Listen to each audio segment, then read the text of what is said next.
Hello, everybody. Welcome back to the Integrity IPG podcast. I am one of two co-hosts, Jordan Pahalik, and I am joined once again by CFP and co-host Dylan Webkenberg. How you doing, Dylan? I'm great. How are you doing? I'm doing good as well. Feel like we're finally hitting our stride into summer, so Yep. Weather's turning, which is great. Finally, it's almost too hot, which I didn't think was even possible, but yep, kind of is. we're getting to that point exactly. So we have a fun episode today. We are going to break down money myths that people believe or tend to think of when they think of some of these topics that we're going to go over. Yeah. It's like the common financial misconceptions. Yeah, just the cliches, I guess, of finance. But they're probably cliches to us, not so much to the viewers. And honestly, if anything, to the viewers, they might be like something that you say to your friends or to your family. So if this is you, then watch out. Yeah. And I think a lot of these will go with, or the reason they are myths or cliches is because of they're passed down from generations. Yeah, right. They come from your parents, probably. Yeah. Yeah. A Yep. lot of things change financially over time, and sometimes things are outdated or whatever the case may be. Yeah. Um, so yeah, I mean, first off, obviously there's the big difference between financial facts and financial opinions. And our goal is to kind of explain, what are facts and then what are opinions or these myths, so to say, with. Right. And I feel like I was already mentioning this to Jordan before we started that I kind of knew I was going to be talking about this specifically during this podcast because I've said it in like, I don't know, more than half of the other podcasts so far. But for me, the biggest myth that people have about finance is the cliche that when I make more money, I'll start saving more money or investing more money. And I hear that all the time. It's almost like an objection that friends have where I'm like, hey, I'm a financial planner. Like, give me your money to invest. It doesn't happen like that. But their objection is like, oh, when I start making more, I'll give some to you or I'll save more and invest more.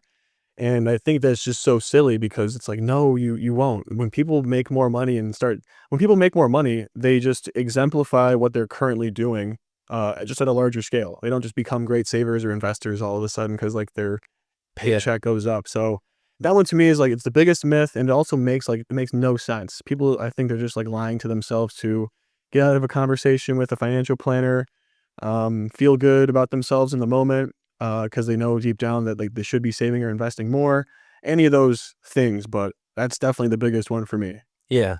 And that falls under the category of, I know you explained it well, but like investing is only for wealthy individuals. Yeah, And if right. that was the case, most of how would most people retire? Not everyone out there working is a wealthy Yeah, individual. right. So you're telling me only that whatever percent are allowed to retire? I didn't even, if that is a common myth out there that only wealthy people can invest, I'm not even sure if it is. I'm not familiar with it, but that's wrong. It's entirely wrong. There's no like barrier to entry where it's like you have to be this tall to ride or have this many assets to invest. It's like that.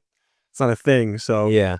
yeah, there's some minimums to investing, but those are like $50 minimums or things like that, like easy thresholds that anyone is able to get past. Yeah. Okay, so one of the guidelines that we tend to talk to people about is like the guidelines of where your income should be going towards after it's, getting taxed and actually coming in the door.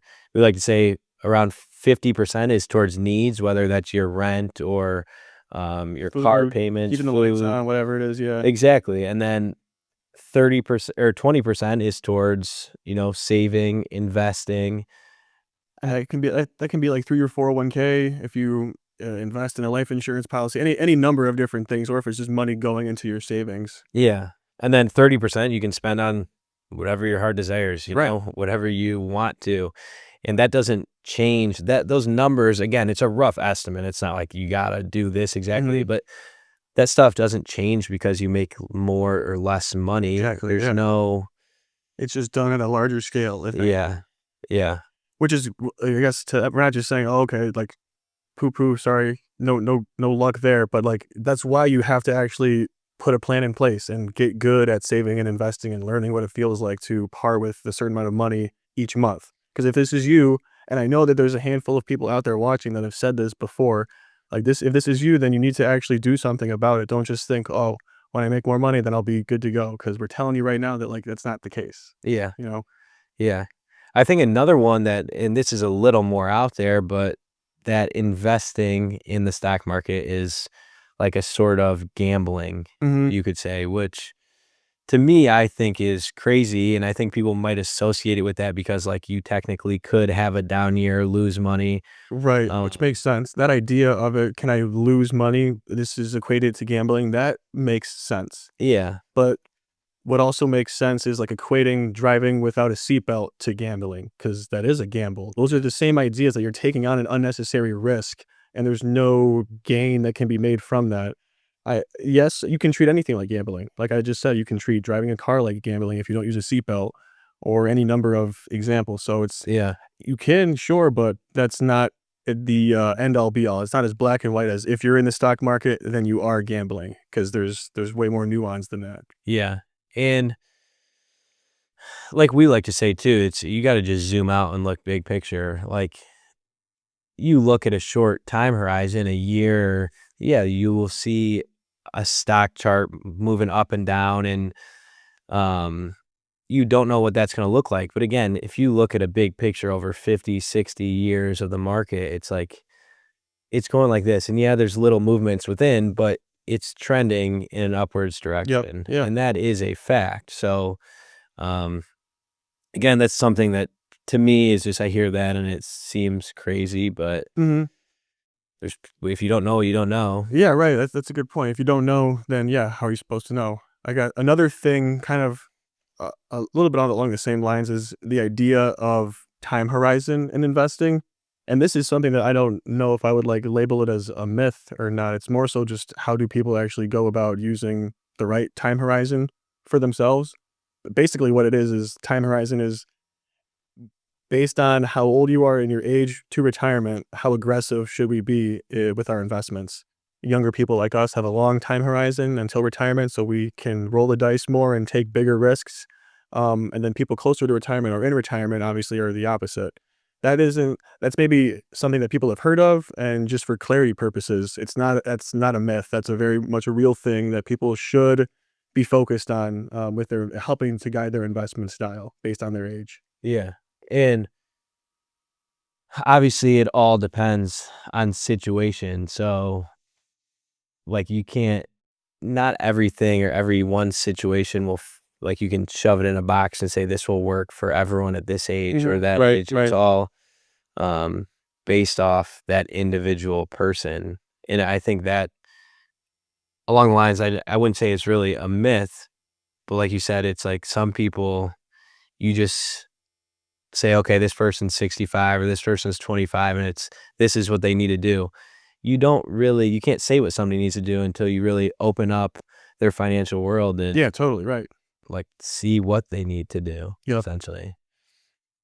Um a huge one that I feel like I hear a lot from my buddies, and I'm sure you can attest to that this too, is trying to find the perfect time. And I think Oh, that's sure. especially right now as the market has done so well the last 4 years, it's like, "Oh, well, I gotta try to time it once it starts to come down." And if you've been saying that the last 4 years, it's kinda been biting you in the butt a little Yeah, bit, right, like right. There's no such thing as timing the market. We probably should have started with this. This is probably yeah, like the end all be all, biggest, greatest myth of financial planning and investing is that we can time the market, and you can't. No one can. No one has been able to. No one will be able to ever. Part of it is because you have to be right twice. You have to be right when you get in and when you get out. And again, it's just like nobody's even good at half of those things. So timing the market is so silly. Um, there's nobody's ever been able to consistently outperform the stock market, and that would mean picking stocks. So to that point, it's not worth it trying to time the market. Um, yeah. yeah. Um, Another one, and this is we're getting off the stock talk that I feel like we've been on the last couple minutes is debt. I Yeah. feel like people hear debt and it's always, you know, well, it's obviously not a great thing to have. It's if you could say I'd have debt or not have debt, obviously everyone's picking no debt, but a lot of people hear debt and they go, pay it off as fast as I possibly can. Mhm. And I would say a big myth is that's not always the best case situation. Right, right. Not only that, but, like, some debt is okay in the Yeah. form of, like, a mortgage, for example. Like, you have to some a lot of people need a house, and it's doesn't make it most people don't have enough cash on hand to just, boom, buy a house like that and kinda forget about it, so you have to pull out a mortgage and do mortgage payments. Um, so for those of us that have a mortgage payment and it has a really low interest rate on it, like when people did refinance back in 2021 or 2022, that kind of is like a good debt. The mortgage company would love nothing more than if you just came into them and paid off the mortgage balance at 3%, and then they could go ship it back out to someone at 7% or 6, whatever it is right now. So there is sometimes good versions of debt, but obviously, yeah, if you could have none or some, we would always choose none. But Yeah. Yeah. And like you said, let's say you got a mortgage rate 4 or 5 years ago that was at like 2.7, let's say, mhm. and there is a tool out there that could guarantee, and again, this is all hypotheticals. I don't know right now. It's not the situation right now. We don't know. But it's a hypothetical. There's a tool out there that could get you 3.5%. That tool is paying for the interest and then some on that mortgage. So why would it be beneficial to pay that off if you Yeah, said, it's like pulling money out of a high interest rate environment or money that's invested in stocks that you could expect to earn, I don't know, let's say 8%. If this yeah, money over here in stocks can earn 8%, why would you pull it out of that and then pay off a 3% mortgage or the debt? Like that doesn't make yeah, that math makes no sense. yeah, That's why we say that this 3% debt is a roundabout good thing to have, yeah, only because you have higher interest money yeah. elsewhere. So, And it's a truth, and we have to say it, but again, these are hypotheticals. Every situation's different, but if what we just explained was a situation, that could show you that not all debt is, bad debt or something that needs right, to be yeah. paid off instantly. There are scenarios out there in the world where it's okay to have it. Yeah, I mean, like, if you need to get a mortgage to buy a house, that is neither good nor bad. It's just you needed it because you need to live in a house, and that's where your family needs Yeah. to stay. So it's like to take on debt because of a necessity. I don't know if it's even fair to call that like a bad thing in the Mhm. first place. But yeah, And there's people that we meet with, clients that we sit down with, that they have those hmm 2.7% mortgage rates, but they're at the age where they have all this liquidity that they're like, you know what? I know that it's not the best thing for me to pay this off technically numbers wise right now, but I want the peace of mind of yeah, not right, having right. something out there that I have to pay on a monthly basis. Yeah, so like dollars and cents for some people, well, for most people, paying off a low interest debt and just wiping it clean doesn't economically make the most sense and you won't be the most efficient with your dollars. But for a lot of people out there, peace of mind has no real dollar sign to it. So it's hard to actually put a value to, I don't have a mortgage anymore. Okay, this is Yeah. awesome. So again, yeah, there's like the economic side of things, what officially makes the most math sense. And then there's the person side of things, am I the most comfortable with? And Yeah. it's trying to find the right pairing of those 2 things. Yep. Exactly.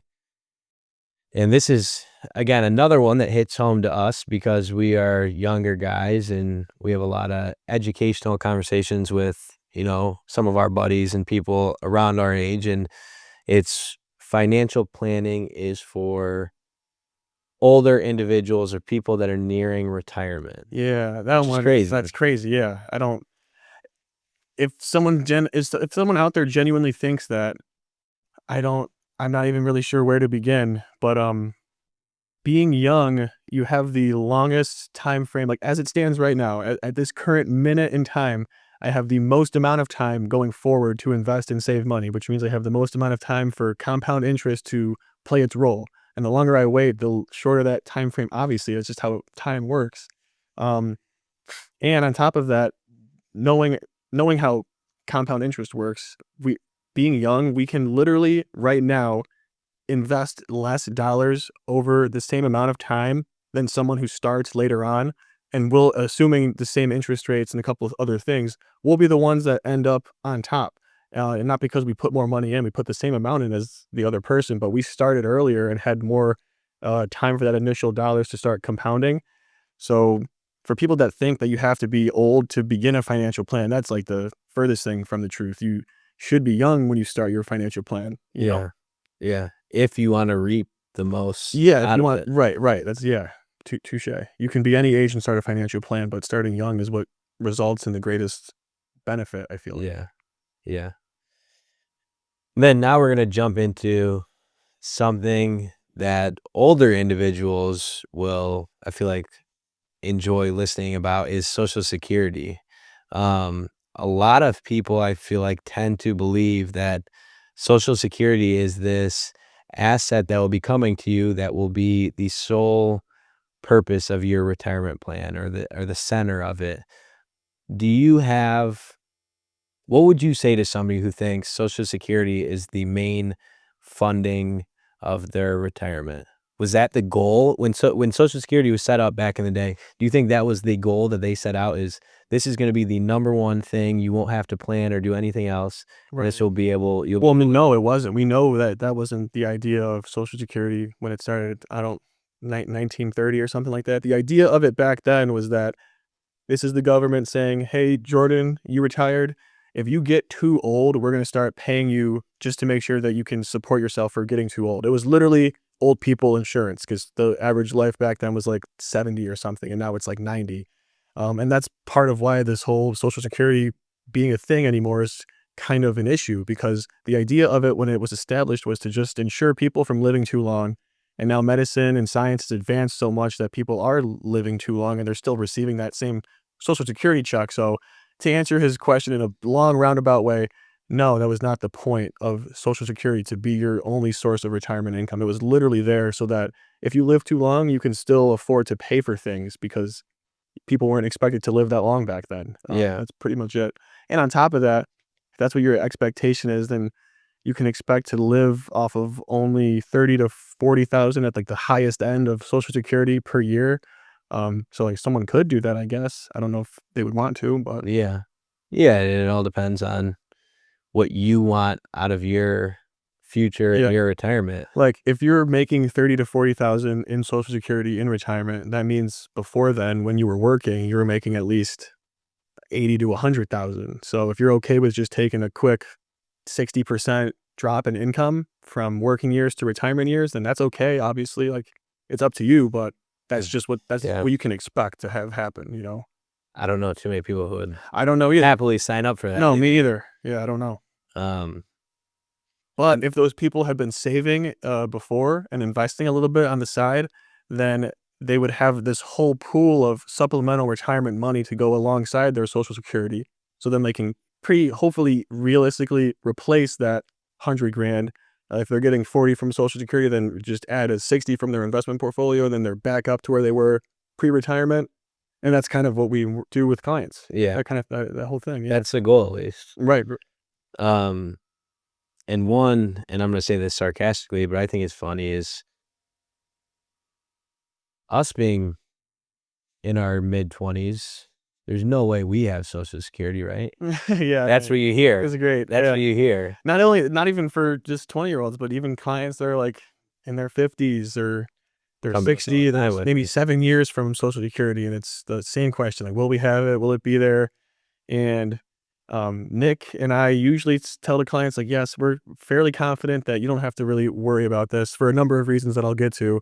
And then we joke that for me, I don't know. We don't know if it's going to still be there for the two of us, but this has been a thing, that has been talked about for, like, 50 plus years. You could probably go on Google and, like, look up different headlines from different decades about Social Security is gonna run out and expect 20%, decreases, yada, yada, yada, and it never has, because nobody would ever even get voted into office if they were running on, "I'm gonna be the one to raise the Social Security age," or, "I'm gonna tax people more to help fund Social Security," like, so it's a problem that the US knows that we have, and every politician knows that they don't wanna have to run on that, so they kinda just kick the can down the curb, and everyone just holds their breath a little bit until the next guy comes in and has to decide on what to do.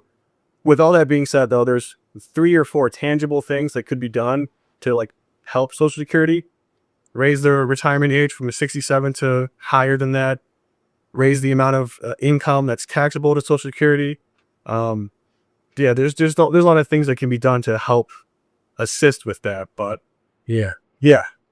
And obviously, again, we don't have a crystal ball that could say what will happen or if certain things will happen, but I think you use a good analogy. I feel like when we're in meetings with clients, that you say, if this was just to be taken from Oh, us, and yeah. there's been people that have worked for 40 years, and let's just say it magically stops, there would be riots Yeah, in yeah. the There streets would that, be. Something that people, because every time if you're like a W-2 employee and you just go about your day and you receive a paycheck every month or twice a month, from that paycheck, your employer is taking out tax to pay Social Security. So if you're someone that's been doing that, you're for 40 years and now you're at retirement age, and this is hypothetical, but if the government just said, "Oh, sorry, Social Security ran out," or you're gonna get 30% of what you were supposed to get after you had paid into it for 40 plus years. Yeah, Jordan said people would be in the street with pitchforks and flamethrowers, and they'd be freaking out because it's a huge social injustice. Nobody would stand for it, and the U.S. government knows that. So I don't think because of those reasons that it'll yeah, actually happen. yeah. And I feel like a good one to end on with obviously what we do is I feel like we've talked about this a couple of times in different episodes, but the definition of retirement and how that is changed. And then this is another one where I don't really know if we'd classify this as a myth, so to say, Mhm.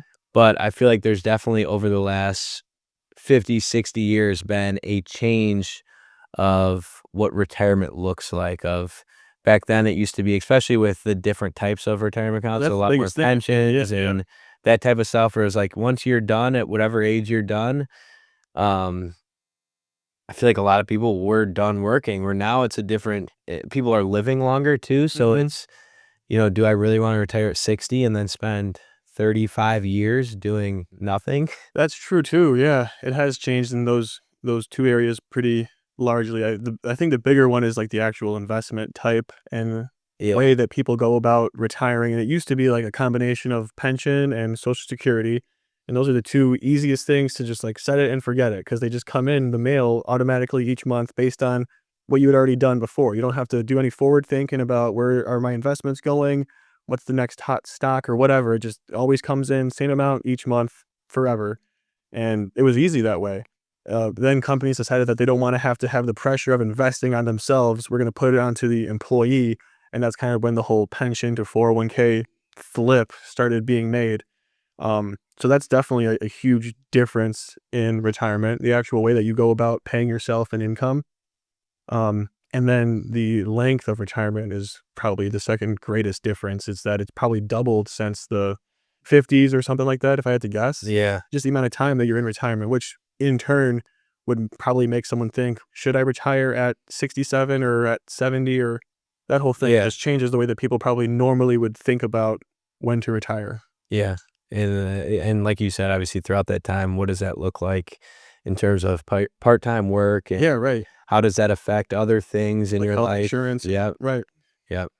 That's obviously a conversation for a whole other time. Yep. Yeah. You could really dig into the weeds there, And but there's way more myths than what we'll probably end the podcast right now and think of like two more really good ones that we'll have to do an episode for down the road. But there's so many financial planning myths, investing myths, or misconceptions, whatever. And there's probably truth to like most of them, a little bit of truth. That doesn't mean that they're correct though. So yeah. it's like It's anything like every else. other Yeah, right. myth or something out there. There's a little piece of it that's true, Yep, and then people just run with it and exactly. exaggerate it to an extent that's like, Unrealistic. this is yeah, Yeah. yeah. Yep. But that wraps up all the myths and misconceptions that we were gonna go over. Is there anything else that comes to mind? Not right now. Mm, Probably right when we end, right but when we end, yeah. right when we wrap up, yeah. Um, but thank you guys for tuning in. That is episode 11 of the Integrity IPG podcast. We will see you again next week. The information discussed in this podcast is for general educational purposes only and is not intended as investment advice or recommendation. Any examples or scenarios presented are hypothetical and for illustrative purposes only. Investing involves risk, including the possible loss of principal, and there is no guarantee that any strategy will be successful. Past performance or historical trends are not indicative of future results. For advice specific to your situation, please consult an appropriate financial, tax, or legal professional. Securities offered through the ON Equity Sales Company, member FINRA/SIPC, 1 Financial Way, Cincinnati, Ohio, 45242, 513-794-6794. Investment advisory services offered through ON Investment Management Company.